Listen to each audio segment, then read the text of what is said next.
പ്രസവ സമയത്തെ വേദന കുറയ്ക്കാനും പ്രസവം ഒരു പരിധിവരെ ആയാസരഹിതമാക്കാനും ഗർഭകാലത്തെ വ്യായാമം വളരെ അത്യാവശ്യമാണ്. മനസ്സും ശരീരവും ഒരുപോലെ ഒരു കുഞ്ഞിനായി സമർപ്പിക്കുന്ന സമയമാണ് ഗർഭകാലം. ഗർഭകാലത്ത് പലതരത്തിലുള്ള അസ്വസ്ഥതകൾ അനുഭവിക്കേണ്ടി വരാറുണ്ട്.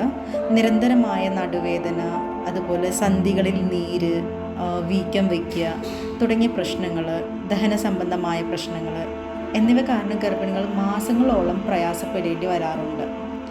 ഇതുപോലുള്ള പല അവസ്ഥകളുടെയും തീവ്രത കുറയ്ക്കാനും പൂർണ്ണമായും ഇല്ലാതാക്കാനും ഗർഭകാലത്ത് വ്യായാമം സ്ഥിരമായി ചെയ്യുന്നത് വളരെ നല്ലതാണ്. അതുപോലെ പ്രഗ്നൻസിയിൽ ഉണ്ടാവുന്ന അമിതമായിട്ടുള്ള വെയിറ്റ് ഗെയിന് കുറയ്ക്കാനും നമുക്ക് ഈ വ്യായാമം ഹെൽപ്പ് ചെയ്യും. വ്യായാമം പലതരത്തിൽ വരുന്നുണ്ട്. അത് നമ്മൾ ഓരോ ഘട്ടമായിട്ടാണ് ചെയ്യേണ്ടത്. പ്രഗ്നൻസിയിൽ ആദ്യത്തെ 3 മാസം മുതൽ 6 മാസം വരെ ചെയ്യാനുള്ള എക്സസൈസ് ആയിട്ട് വരും.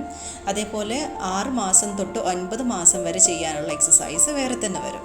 ആദ്യം നമ്മൾ 3 മുതൽ 6 മാസം വരെ ചെയ്യേണ്ടത് മെയിനായിട്ടുള്ള എക്സസൈസ് വരുന്നത് ബാക്ക് സ്ട്രെച്ചും ബാക്ക് പ്രസ്സും കീഗൽ എക്സസൈസ്, ബ്രീത്തിങ് എക്സസൈസ്. ഇത്രയാണ് ആദ്യത്തെ മാസങ്ങളിൽ ചെയ്യേണ്ടി വരുന്നത്. പിന്നെ 6 മാസം കഴിഞ്ഞതിന് ശേഷം ലേബർ പൊസിഷൻസ് ചെയ്യാൻ തുടങ്ങും. എക്സസൈസ് പോലെ തന്നെ ഇമ്പോർട്ടൻ്റ് ആണ് നമ്മൾ കിടക്കുന്ന പൊസിഷനും. ഒരു ഗർഭിണികൾ എപ്പോഴും കിടക്കുന്ന സമയത്ത് ഒരുപാട് ശ്രദ്ധിക്കാനുണ്ട്.